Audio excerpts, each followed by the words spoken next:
2024 లేదా 25లో డిగ్రీ లేదా బీటెక్ చదివారా? సాఫ్ట్‌వేర్ జాబ్ కోసం ఎదురు చూస్తున్నారా? అయితే కోడ్ జ్ఞాన్ 100 డేస్ కోర్సులో చేరండి, జాబ్ సాధించండి. నమస్కారం ప్రియ చౌదరి గారు. నమస్తే అమ్మా.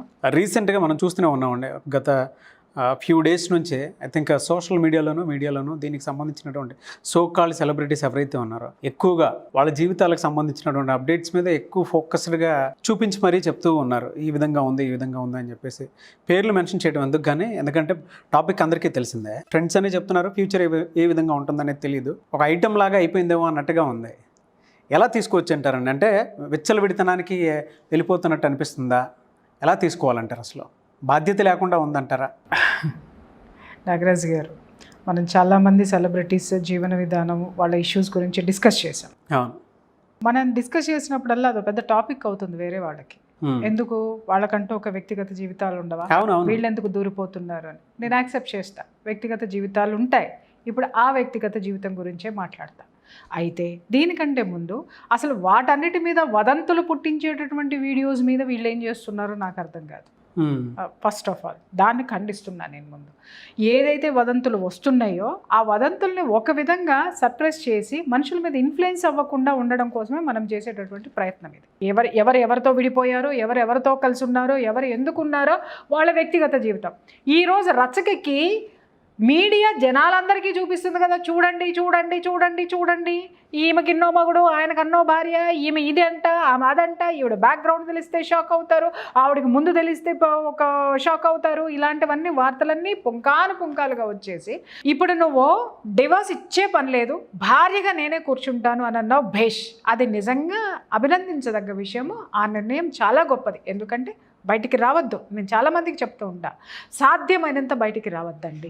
వచ్చే ప్రయత్నం ఉందంటే ఏది లెక్క చేయొద్దండి. నాకు తెలిసి చాలామంది రిచ్ పర్సన్స్ అండి, అదంటే మొగుళ్ళు సెలబ్రిటీలైనా, హస్బెండ్స్ సెలబ్రిటీస్ అయినా, లేకపోతే బ్యూరోక్రాట్స్ అయినా, లేకపోతే ఆఫీసర్స్ అయినా, లేకపోతే పెద్ద పెద్ద వ్యాపారస్తులైనా, ఈ జీవితం మాకొద్దు అనుకున్న వాళ్ళు అతి సామాన్యమైన జీవితం గడపడానికి కూడా వాళ్ళ వ్యక్తిత్వాన్ని నిలబెట్టుకోవడానికి, ఆ నరకం నుంచి బయటికి రావడానికి బయటకు వచ్చి ఎంత హుందాగా బ్రతుకుతున్నారో నాకు తెలుసు. ఎంత హుందాగా ఉన్నారో నాకు తెలుసు. అంతే హుందాగా బంధాన్ని తుంచుకుని కూడా బయటకు వచ్చి వాళ్ళ జీవితం, వాళ్ళకి ఏమి చేతనవునో, వాళ్ళు సమాజంలో ఏ విధంగా గౌరవంగా బ్రతకొచ్చో, లేదా సమాజంలో వాళ్ళకి వెసులుబాటుగా ఏం బ్రతకొచ్చో అది బ్రతుకుతున్నారు. ఈరోజు ఎవరి స్వేచ్ఛను వాళ్ళు కోరుకుంటూ ఎవడిష్టం వచ్చినట్టు వాళ్ళు బయటకు వెళ్ళిపోతే ఆ పిల్లల బ్రతుకులు ఏం కావాలి? వాళ్ళ సమాజంలో ఏం సమాధానం చెప్పుకోవాలి? వాళ్ళు ఏ ఆన్సర్ ఇవ్వాల్సి వస్తుంది? లేదా వాళ్ళు ఏ ప్రశ్నలు ఎదుర్కోవాల్సి వస్తుంది?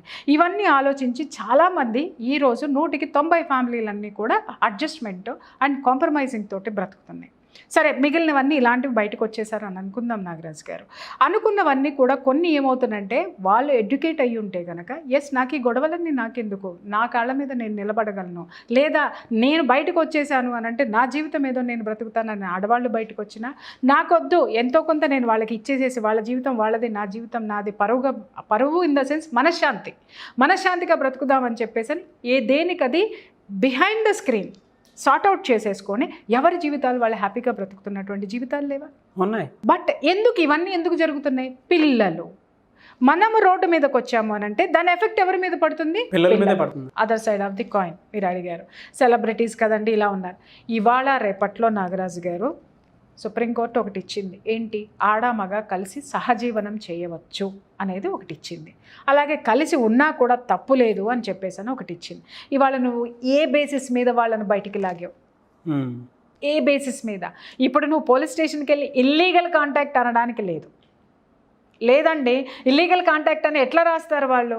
ఎందుకు అనంటే అక్కడ ఆల్రెడీ కోర్టు తీర్పు ఉందండి. అక్కడ నువ్వు ఏం ప్రూవ్ చేద్దామని బయటకు వచ్చావు? అదే నేను చెప్తున్నా, ఆడపిల్లలు బయటకు వచ్చేటప్పుడు ఎవరి ఇన్ఫ్లుయెన్స్ తోటి వచ్చినా సరే, ఒకవేళ వచ్చినా అసలు మీరేం చేస్తున్నారు, మీ చుట్టూ ఏం జరుగుతుందనేటటువంటి ఒక అవగాహనలో ఉండండి. అవతల వాళ్ళు చాలా ఎంజాయ్ చేస్తున్నారండి. ఎందుకు ఎంజాయ్ చేస్తున్నారు? ప్లస్లన్నీ వాళ్ళ వైపు ఉన్నాయి.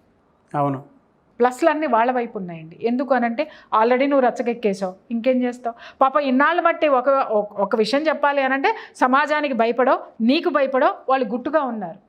నీకేదో ఒకటి ప్రాఫిట్ చెయ్యాలని చెప్పేసని ఒక ఆలోచన వాళ్ళల్లో ఉండొచ్చు. ఇవాళ దాన్ని కాస్త, ఆ సింపతిని కాస్త తెంచేసుకున్నావు కదా. ఇవాళ నష్టపోతున్నది ఎవరు?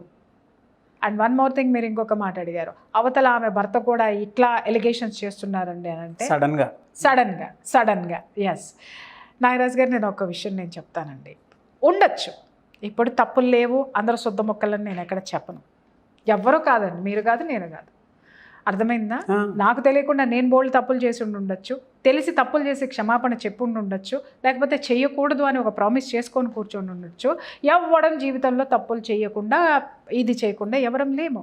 కానీ ఇక్కడ నేనేమంటున్నాను అనంటే, తప్పుల్ని సరిదిద్దుకొని ముందుకు వెళ్ళేటటువంటి అవకాశాలతోటి ఒకళ్ళు ముందుకు వెళుతున్నప్పుడు ఇక్కడ బ్లేమ్ చెయ్యాలి అనంటే మొత్తం అందరినీ బ్లేమ్ చేసుకుంటూ వస్తున్నారు. ఇక్కడ ఇన్నాళ్ళ మట్టి సైలెంట్గా ఉన్నటువంటి ఆ భర్త ఇవాళ ఎందుకు నోరు విప్పాడు అంటే, అతన్ని ఎవరు ప్రొవోకేట్ చేస్తున్నారు, ఎవరు నువ్వు చేతగాని వాడమన్నారు. అర్థమైందా అండి? ఇప్పుడు అతని కెపాసిటీ 10 కోట్లు, ఇక్కడ 1000 కోట్లు. అర్థమైందా అండి? ఇప్పుడు నాగరాజు ప్రియా చౌదరిని కూర్చోబెట్టి ఇంటర్వ్యూ చేస్తున్నాడు, ప్రియా చౌదరి గ్రేట్ అని ఫీల్ అయిందండి. అప్పటిదాకా నాగరాజుని భజన చేసిందండి, నాగరాజు సూపర్ డోపర్ అని చెప్పేసి అని భజన చేసిందండి. ఇక్కడ ఇమ్మీడియట్గా నాగరాజు ఇంకొక తోపుని తీసుకొచ్చి కూర్చోబెట్టాడండి. కూర్చోబెట్టంగానే ప్రియా చౌదరి ఏమంది, ప్రియా చౌదరి అప్రిషియేట్ చేసిందండి. కానీ మధ్యలో కొంతమంది వస్తారండి, కొంతమంది వచ్చి ఆ కొంతమంది భలే ట్విస్ట్లు ఇస్తారు సార్. ట్విస్ట్లు ఇవ్వగానే ఎఫెక్ట్ ఎటువైపు వెళ్ళిపోతుందండి, క్రాస్ అయిపోతుంది అనమాట. అటు నుంచి ఇటు నుంచి అటు వచ్చేస్తుంది. ఇక్కడ నీకు లేదు మనసులో, నాకు లేదు మనసులో. నేనేమనుకుంటాను, నాగరాజు ఒక మంచి పని చేస్తున్నాడు, ఒక ఇది చేస్తున్నాడు అని ఒక అప్రిసియేషన్స్ వస్తాయి. బట్ అటు కూడా ఏంటి అని అంటే, ఎస్ మేడం నన్ను ఎంకరేజ్ చేస్తుంది, నేను ఇంకా ఇలాంటి వాళ్ళని 4-5 నేను తయారు చేయాలనే కాన్సెప్ట్ మీకు ఉంటుంది. కానీ ఇక్కడ ఎవరో రగిల్ చేస్తారు, వచ్చేసి రగిల్ చేసిన తర్వాత అప్పుడు ఇమ్మీడియట్గా ఏమవుతుంది, నేను అప్పటి వరకు నా కొడుకు అన్న నాగరాజు మీద 100 మాట్లాడతాను. నేను 100 ఎలిగేషన్సేనండి, అప్పటికప్పుడు మాట్లాడేస్తా.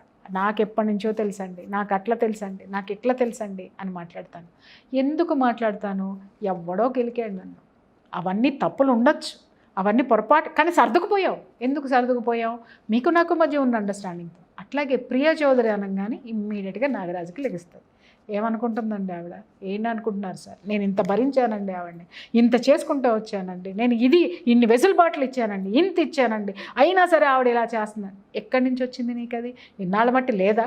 ఇన్నాళ్ళ మట్టి నేను నీ మీద డామినేట్ చేయట్లేదా? ఇవన్నీ ఎవడో మనల్ని ప్రొవోకేట్ చేశాడు.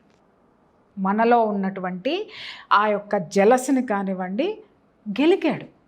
అది ఒక్కసారి మనం ఏం చేస్తామనంటే విచక్షణ, ఒక్క నిమిషం లాభానికి బలైపోతాం తెలియకుండా ఒక విచక్షణ, ఒక నిమిషం ఆలోచించాలి. వీడు మధ్యలో వచ్చి మాట్లాడుతున్నాడు, ఇక్కడ ఏం జరిగిందబ్బా, ఒక్క నిమిషం ఆలోచిస్తే ఆవిడకి నాకు ఎప్పుడు ఉండేటియేనండి అనుకుని వెళ్ళిపోయాము అనంటే అదొకటి. ఇంకొకటి, ఆవిడ అంతే సార్, ఆవిడ అంటం ఇష్టము, నాకు పడ్డం ఇష్టం అని నువ్వు అన్నావు అనుకో, అయిపోతుంది. నేనున్నాను, ఆవిడ నాగరాజు సంగతి నాకు బాగా తెలుసు, ఎప్పుడు ఎట్ట వంచాలో కూడా నాకు బాగా తెలుసు అనుకొని నేను పోయాను అనుకోండి, అది అక్కడితో అయిపోతుంది. అలా కాకుండా మనం ఎప్పుడైతే మనలో ఉన్నటువంటి సహజంగా మనం మనుషులం సార్, అర్థమైందా? ఎదుటి వాడిని హైప్ చేసి నువ్వు ఎదవ్వి అని నిన్ను చూపించిన రోజునే మనలో ఉన్న అసహనం బయటకు వచ్చేస్తుంది, మనలో ఉన్న జ్ఞానం చచ్చిపోద్ది. ఆ జ్ఞానాన్ని చంపేసి అసహనాన్ని బయటికి తీసేసి మాట్లాడేస్తూ ఉంటాం. అర్థమైందా సార్?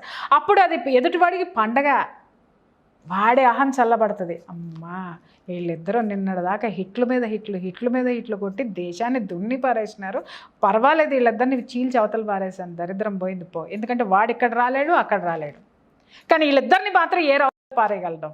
ఆ యొక్క టాలెంట్లు అలాంటి చీడ పురుగులు మన చుట్టూ ఉంటాయి.